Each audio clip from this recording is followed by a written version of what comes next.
Sir एक ये बहुत ही फ्रीक्वेंटली आस्क्ड क्वेश्चन है, और जो लोग इसको जानते हैं, जैसे कुछ दिनों पहले जब मैं एक सेरेमनी में था, तो उधर वो एक वर्ड्स बोल रहे थे सिखिज्म का, जिसके अंदर वो बता रहे थे कि जो देवता लोग हैं वो भी इस फिजिकल बॉडी को पाने के लिए तरसते हैं, कि कैसे इस फिजिकल बॉडी में वो आए और वो मोक्ष की प्राप्ति करें। तो ये क्या एक मिथ है या फिर ये रियलिटी है सर, कि वो जो देवता लोग हैं वो भी इस फिजिकल बॉडी को पाने को तरस रहे हैं?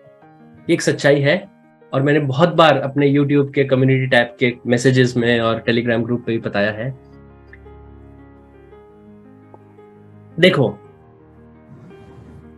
चाहे ऊपर के जो 6 लोग हैं, हमारे भूलोक के ऊपर के जो 6 लोग हैं, उसमें चाहे भूवर्ल लोक है, स्वर्ग लोक है, महर लोक है, फिर उसके बाद जनलोक, तपलोक, ब्रह्मलोक। ब्रह्मलोक में तो खैर ब्रह्मा जी ही हैं, वहां ज्यादा जीवात्मा इतनी रह नहीं सकती, पर जो भी उसके नीचे के लोग हैं, चाहे स्वर्ग लोक से आप कोई भी लोक ले लो, वहां पे दिव्य आत्माएं हैं बड़ी बड़ी, चाहे भगवान इंद्र हो गए, चाहे नारद मुनि जी हो गए, चाहे सब हैं। अब वो वहां पे इसलिए हैं, पहली बात तो उनका मोक्ष नहीं हुआ। मोक्ष होता तो अपरा प्रकृति से ही परे, जो मैंने बताया, परा प्रकृति में मिल जाते हैं सारे लोगों को पार करके। वो वहां पे इसलिए है क्योंकि उन्होंने बहुत अच्छे कर्म किए हैं, बहुत तप किया है, बहुत पुण्य किया है, बहुत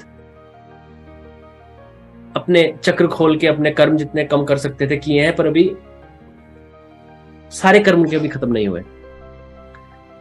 तो वो इतने लंबे समय तक वहां उन लोगों में रहते हैं क्योंकि वो कर्म इतने अच्छे किए हैं कि उसका वो सुख भोगते हैं। अब जैसे टाइम मैंने बताया आइंस्टाइन की थ्योरी ऑफ रिलेटिविटी से, यहाँ का 1 साल वहां के कुछ मिनट ही होंगे। यस। यहाँ के 1000 साल वहां के 1-2 साल ही होंगे। तो हमें ऐसा लगता है कि वो तो युगों युगों तक वहीं रहते हैं, पर वहां के हिसाब से वो इतना लंबा टाइम नहीं है, पर वो वहां सुख भोगते हैं।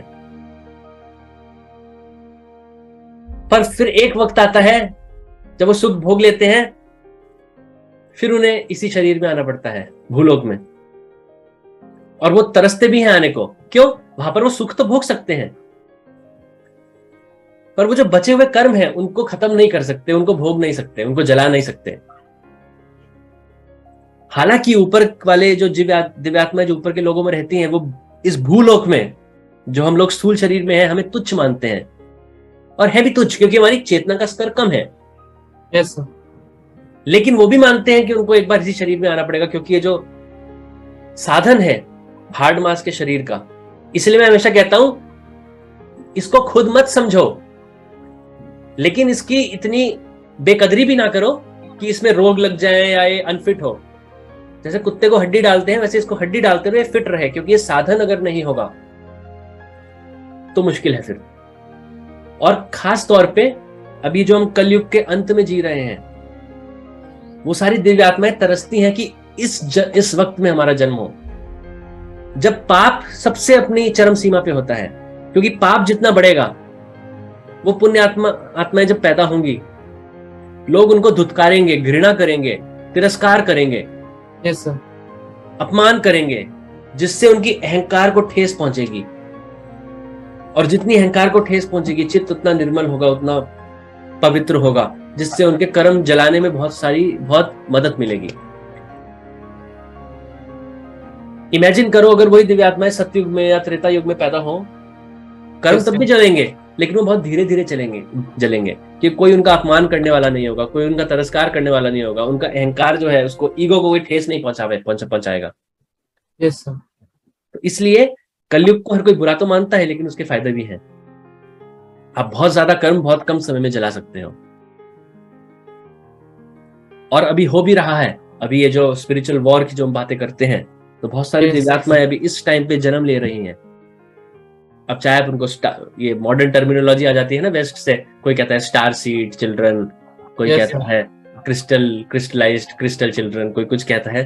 वो सब नहीं, हमारे जो सनातन धर्म के हिसाब से दिव्यात्माएं अभी पैदा हो रही हैं, और वो इतनी ऊंची चेतना का स्तर लेके आती हैं अपने साथ, क्योंकि पहले उन्होंने इतनी तपस्या कर ली है कि वो जब पैदा होते हैं तो वो इस भूलोक की सामूहिक चेतना भी बढ़ा देते हैं, कलेक्टिव कॉन्शियसनेस बढ़ा देते हैं, जिससे हर किसी का फायदा भी होता है। तो ये जो आपने सुना है सही सुना है। हाँ जी सर, थैंक यू सर। ये डाउट था मेरे मन में, काफी लोगों के मन में होगा हमारे ऑडियंस में कि क्या ये मानव शरीर है, कैसे ये एक मीडियम है, एक वेक्टर है जिससे हम ये सोल परम ब्रह्म मोक्ष की प्राप्ति कर सकती है। तो थैंक यू सर इसे क्लियर करने के लिए। धन्यवाद।